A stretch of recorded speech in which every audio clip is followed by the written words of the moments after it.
옛날 옛적에 한양 도성에서 수백 리 떨어진 시골 마을에 살던 가난한 선비 박생원이 있었습니다. 그는 집안이 궁핍하여 변변한 채 칸권 구하기 어려웠으나 타고난 총명함과 학문에 대한 불타는 열망 하나로 밤낮 없이 글을 읽었습니다. 마침내 그는 큰 꿈을 안고 과거 시험을 치르기 위해 먼 길을 걸어 서울 장마당에 도착했습니다. 해질녘 장마당에는 뼛속까지 스미는 초겨울 바람이 불어와 인정머리 없는 서울의 냉랭함을 더하고 있었습니다. 박생원의 도포는 땀과 먼지로 얼룩져 있었고 주머니 속은 텅 비어 있었습니다. 좋은 주막은 고사하고 당장 오늘 밤을 보낼 곳도 허기를 달랠 끼니도 찾지 못한 채 그는 절망적으로 거리를 헤매고 있었습니다. 창칼로 뱃속을 저미는 듯한 허기를 견디지 못한 박생원은 결국 장터 한 구석에서 피어오르는 뜨거운 김을 따라 발길을 옮겼습니다. 그곳에는 커다란 무쇠 가마솥 앞에 앉아 팥죽을 파는 할머니가 있었습니다. 뜨끈뜨끈한 팥죽이 맛 좋고 값싼 팥죽입니다.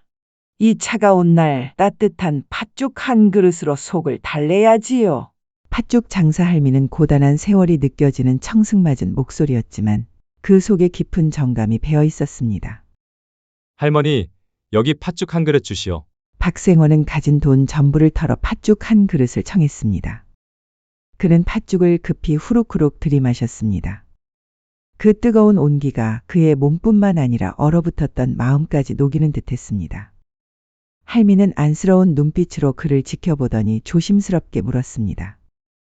선비님의 차림새와 맑은 기계를 보아하니 평범한 분은 아닌 듯한데 어찌하여 좋은 객점을 놔두시고 이 누추한 곳에서 죽을 드십니까?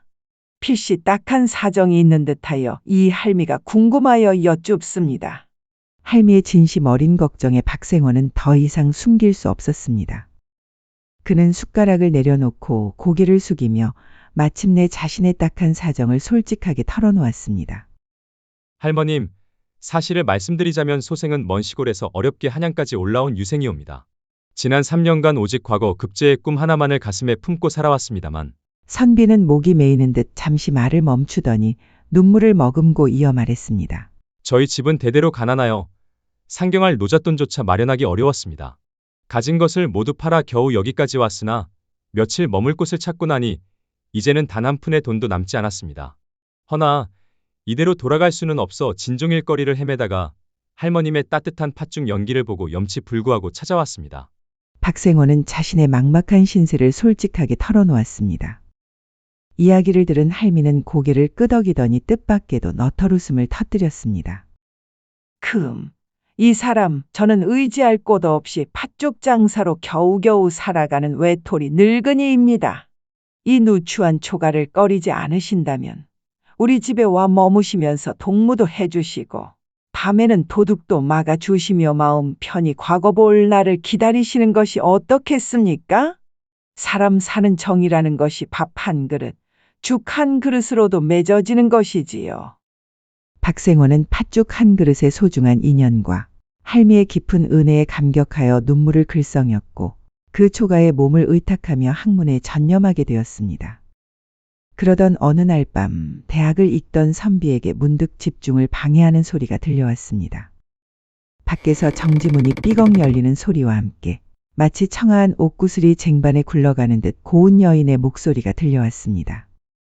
할마, 저 왔어요. 한동안 소식이 뜸했습니다. 아이고, 이렇게 오래간만이시군요. 할미가 몹시 조심스럽고 반가워하며 응수했습니다. 목소리만으로도 그 여인이 범상치 않은 아름다움을 지녔음을 짐작한 박생원은 남녀 유별을 잠시 잊은 채 몰래 문틈새로 아랫방을 훔쳐보았습니다. 눈앞의 교수는 실로 천상의 선녀 같았습니다. 넋을 잃고 바라보는데 밤이 깊어지자 교수가 자리에서 일어섰습니다.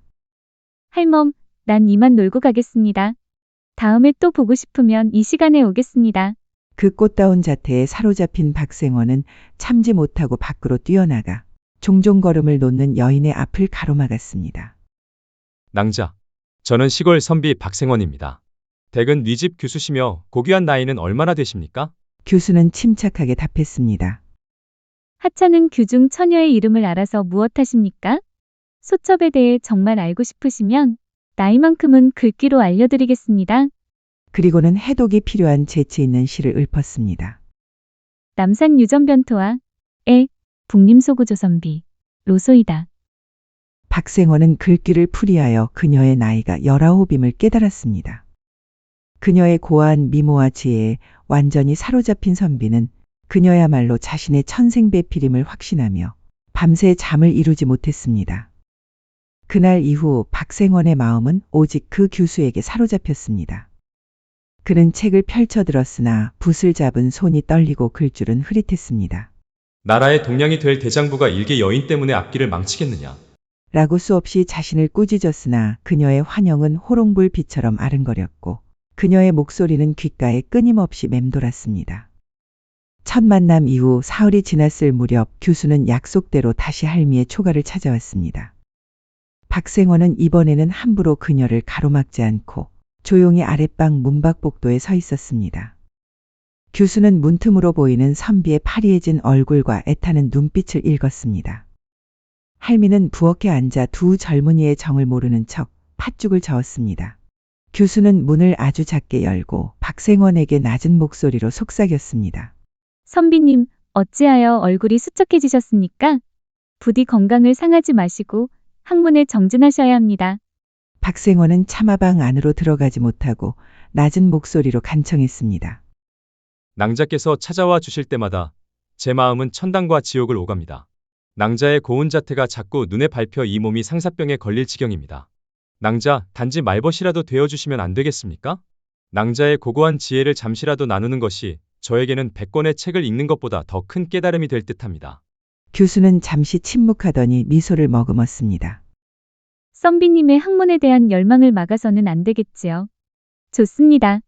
다만 남녀유별을 지켜 달빛 아래 문 밖에서만 이야기 나눕시다.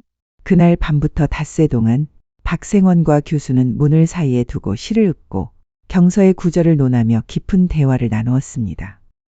교수의 해박한 지식과 날카로운 통찰력은 박생원을 깜짝 놀라게 했고 그는 그녀의 외면뿐 아니라 내면의 아름다움에 완전히 매료되었습니다. 두 사람의 정은 지식을 나누며 더욱 깊어졌고 서로에게 천생연분임을 확신하게 되었습니다. 열흘째 되던 날 저녁 교수는 마지막 대화를 마치고 자리에서 일어섰습니다. 박생원은 이번이 마지막 기회임을 직감하고 더 이상 이성을 유지할 수 없었습니다. 그는 화다닥 자리를 박차고 일어나 종종 걸음을 놓는 그녀의 두 손을 덥석 잡았습니다. 낭자, 부디 가지 마십시오. 이제 헤어지면 저는 이 상사병으로 정말 죽을지도 모릅니다. 제 간절한 마음과 낭자께 대한 이 깊은 정을 믿어주십시오. 교수는 조용히 선비의 손을 뿌리치지 않고 깊은 눈빛으로 그를 바라보며 차분히 말했습니다. 선비님이 제 얼굴만 보고 혹하신 것이 아니라면 선비님의 마음이 변치 않으실 텐데 어찌 저희가 다시 만나지 못함을 걱정하십니까? 선비님의 굳은 마음이 곧 이 몸의 거처가 될 것입니다. 그렇다면 낭자, 제 마음이 꺾이지 않도록 낭자의 집이라도 알려주십시오. 낭자의 거처라도 알아야 제 마음이 놓여 학문에 전념할 수 있을 듯합니다. 교수는 선비의 굳건한 간절함에 감동했는지 마지막으로 주소를 글귀로 던져주었습니다. 저희 집은 흥인 지문내 북향실행 동안에 장안계이 화만발지 로소이다. 박생원은 손에 쥔 보배 구슬을 놓친 듯 허전했으나 그녀가 남긴 글귀에 희망이 샘솟았습니다. 그는 즉시 주소를 풀이했습니다. 흥인지문 안쪽, 북쪽을 향하는 큰 길가에 있는 백꽃과 오약꽃이 만발한 집. 이튿날 선비는 교수가 알려준 주소대로 대저택을 찾아갔습니다. 과연 장안의 곳이 만발한 집이 있었습니다. 선비가 기뻐하며 발을 들여놓으려는데 키가 9척이나 되는 문지기가 눈을 부릅뜨고 막아섰습니다. 어디서 온 사람이 함부로 대감집 문절에 발을 들여놓습니까? 선비는 문지기에게 호통을 듣고 쫓겨나면서 깨달았습니다. 그 교수는 틀림없이 지체 높은 대감집 딸이었습니다. 자기 가문하고는 하늘과 땅 차이였습니다. 세상이 한스러워 눈을 감으면 그 여인이 아른거려 선비는 상사병에 걸려 자리에 드러눕고 말았습니다. 박생원이 상사병으로 사경을 헤매자 할머니는 정성껏 쓴 미음을 들고 방으로 들어갔습니다. 선비가 눈물을 흘리며 모든 사정을 털어놓자 할머니는 인자하게 웃으며 그의 여윈 손을 잡았습니다. 박선비, 사람 마음이 담장 하나 못 넘을 만큼 낮아서야 되겠나. 내 비록 장터에서 팥죽을 팔지만 예조판서 대감을 내 저주로 키운 유모라네. 그 집 대문의 빗장은 내가 누구보다 잘 아니. 자네는 어서 일어나 붓을 잡게. 이튿날 아침 할머니는 평소의 팥죽 장사 차림을 벗어던지고 단정하게 머리를 빗어 넘겼습니다. 깨끗하게 다듬은 옷매무새로 판서댁을 찾은 할미를 보자 예조 판서는 버선발로 마중 나오듯 반가워하며 손수 자리를 내어주었습니다. 유모, 오늘은 어찌 이리 귀한 걸음을 하셨소? 매번 장터에서 고생만 하시니 내 마음이 늘 좋지 않았소. 이제 그 고된 팥죽 장사는 그만치 하시고 우리 집 별당에 들어와 편히 쉬면서 남은 여생을 보내는 게 어떻겠소? 대감님, 이 늙은이를 잊지 않고 챙겨주시니 몸둘 바를 모르겠습니다. 장사가 고되긴 해도 사람 사는 정을 보는 재미가 있어 견딜만 합니다. 판서의 진심 어린 제안에 할머니는 인자하게 웃었습니다. 그리고 정원에 활짝 핀 꽃나무를 가리키며 입을 열었습니다. 대감 기억나십니까? 대감께서 어린 시절 추운 겨울날 뒷마당에 마른 막대기 같은 나무 한 그루를 심고는 이건 죽은 나무니 뽑아버리겠다며 고집을 피우셨지요. 그때 이 늙은이가 대감의 손을 잡고 무어라 달랬는지 기억하십니까? 판서는 잠시 생각에 잠기더니 빙그레 웃었습니다. 어찌 있겠습니까? 유모께서 걷지 말랐다고 속까지 죽은 것은 아니다. 겨울을 견디는 나무는 뿌리에 모든 힘을 모으고 있으니 봄이 올 때까지 믿고 기다려주는 것이 주인의 덕입니다. 라고 하셨지요. 그 말씀 덕에 제가 조급함을 버리고 사람을 기다리는 법을 배웠습니다. 할머니는 고개를 끄덕이며 짐짓 근심 섞인 목소리로 말을 이었습니다. 참으로 잘 기억하고 계십니다. 헌데 대감, 제가 오늘 장터에서 참으로 안타까운 소식을 들었습니다.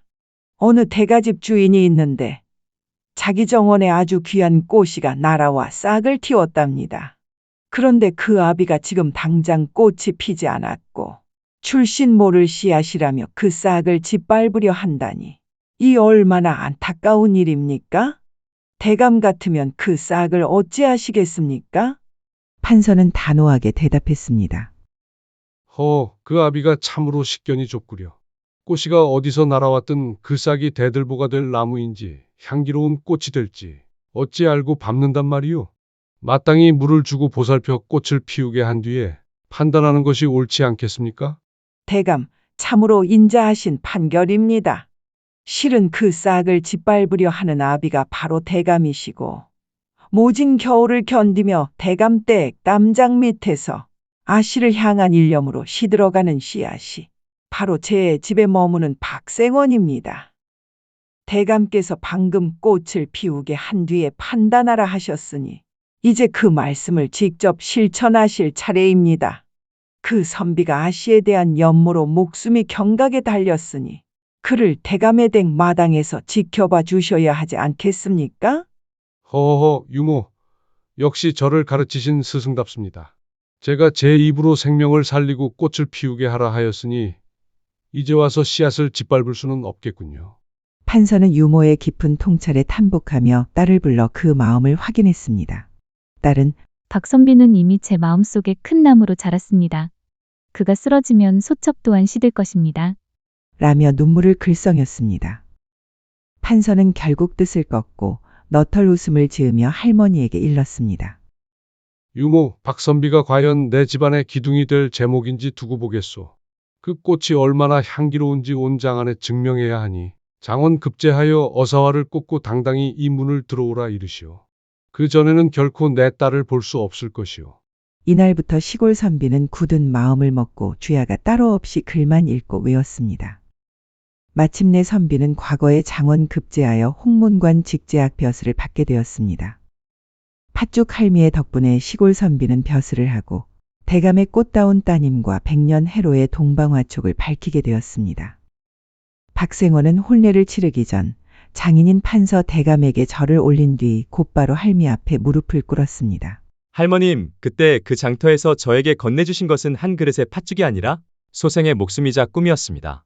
할머님의 지혜가 없었더라면 오늘날의 저도 제 곁에 부인도 없었을 것입니다. 그 후 박생원은 할미가 노안으로 세상을 떠나는 날까지 지성으로 봉양했습니다. 할미가 평안히 눈을 감자 박생원은 친부모의 상리에 버금가는 정성을 다해 장례를 치러주었습니다. 팥죽 할미의 재치 있는 말 한마디와 인자한 손길이 한 선비의 인생을 바꾸고 지체 높은 가문의 진정한 인정의 꽃을 피운 이 이야기는 그 후 오래도록 장터의 전설로 내려오게 되었습니다.